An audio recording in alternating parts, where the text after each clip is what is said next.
कल जब रमई राम ने यह कहा कि लालू प्रसाद यादव जब आरजेडी के सर्वे सर्वा थे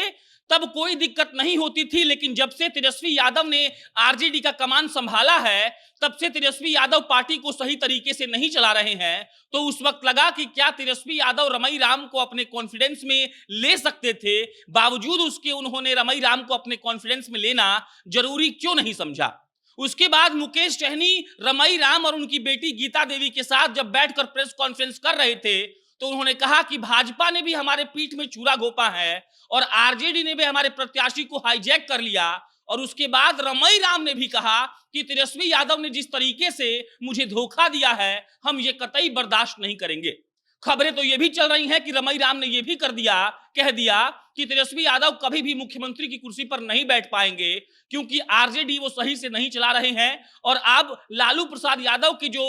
भूमिका है आरजेडी में, उस पर सवाल उठ रहे हैं कि क्या लालू प्रसाद यादव की अब आरजेडी में कुछ भी नहीं चलती है, क्या सारा डिसीजन, सारा निर्णय जो है वो अब तेजस्वी यादव अपने हिसाब से ले रहे हैं, क्या लालू यादव से इस बात का राय मशवरा भी नहीं होता है कि आरजेडी कैसे चलेगी। इन सारे सवालों के बीच जो उपचुनाव होने वाला है मुजफ्फरपुर के बोचहां सीट पर, उसका जो प्रकरण है वो समाप्त हो चुका है और अब ये साफ हो गया है कि कौन चुनाव लड़ रहा है, किस पार्टी से लड़ रहा है और कौन जीतेगा।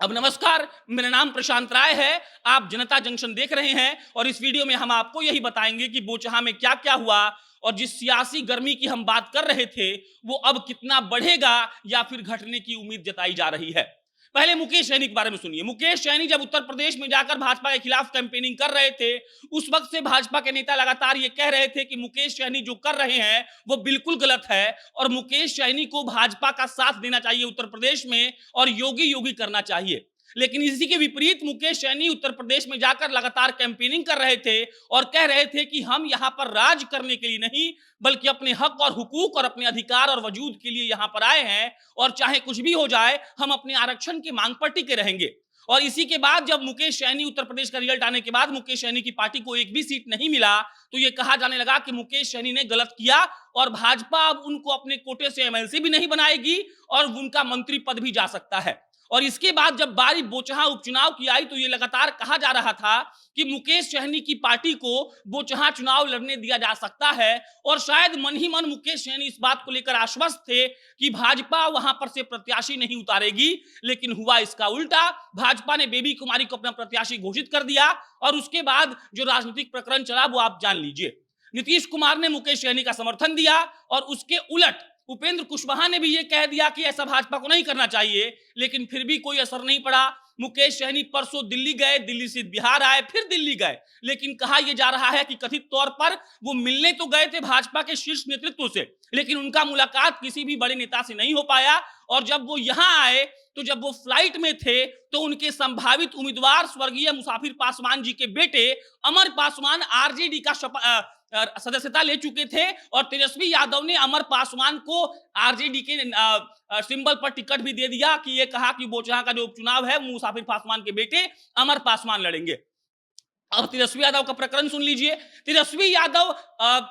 टिकट देने वाले थे रमई राम की बेटी को, गीता देवी को, ये पूरा क्लियर था और रमई राम जो थे वो लालू प्रसाद यादव से बात भी कर चुके थे। रमई राम बोचहां से ही बहुत बार जीत के आ चुके हैं, 9 बार के विधायक रहे हैं और ये कहा जा रहा था कि रमई राम का ये श्योर था कि उनकी बेटी को आरजेडी से टिकट मिलेगा। लेकिन पता नहीं अचानक क्या हुआ, मुसाफिर पासवान के बेटे अमर पासवान को तेजस्वी यादव बुलाते हैं और उनको टिकट दे देते हैं। इसमें एक और बात यह है कि तेजस्वी यादव क्या रमई राम को अपने कॉन्फिडेंस में लेकर ये सब नहीं कर सकते थे। अगर रमई राम आज उनसे टूटे हैं तो गीता देवी भी बोचहां से बहुत दिन से तैयारी कर रही थी और अगर वो वहां से चुनाव लड़ती हैं तो भाजपा की बेबी कुमारी और आरजेडी के अमर पासवान के लिए ये लोग मतलब जो गीता देवी है वो मुश्किल खड़ा कर सकती हैं। और जब मुकेश सहनी बिहार पहुंचे तो उन्हें मालूम पड़ा कि अमर पासवान भी आरजेडी में शामिल हो चुके हैं और अमर पासवान आरजेडी के सिंबल से टिकट लड़ेंगे बोचहां से। उसके बाद कोई ऑप्शन नहीं था ना रमई राम के पास और ना ही मुकेश सहनी के पास। रमई राम पहुंच गए मुकेश सहनी के घर पे कि हमको टिकट दे दीजिए और मुकेश सहनी ने रमई राम को टिकट दिया, रमई राम की बेटी गीता देवी को,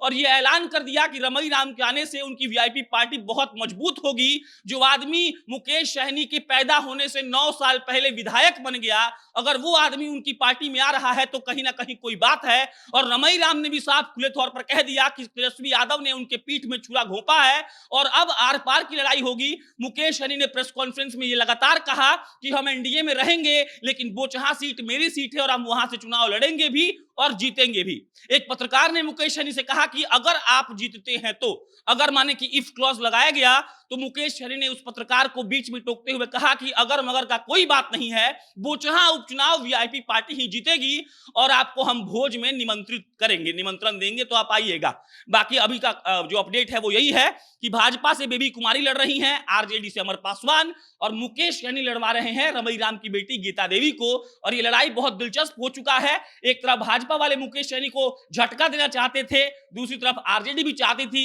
लेकिन अब जब रमई राम वीआईपी में शामिल हो गए हैं, जिनका आधार वहां पर पहले से है, तो कहीं ना कहीं ये माना जा रहा है कि रमई राम के शामिल होने से वीआईपी मजबूत होगी और रमई राम की बेटी गीता देवी कहीं ना कहीं बोचहा से बेबी कुमारी को और अमर पासवान को कड़ी टक्कर दे सकती है। बाकी इस पर कोई अपडेट आएगा तो आपको हम बताएंगे। मेरा नाम प्रशांत राय है, आप जनता जंक्शन देख रहे थे। बहुत बहुत धन्यवाद।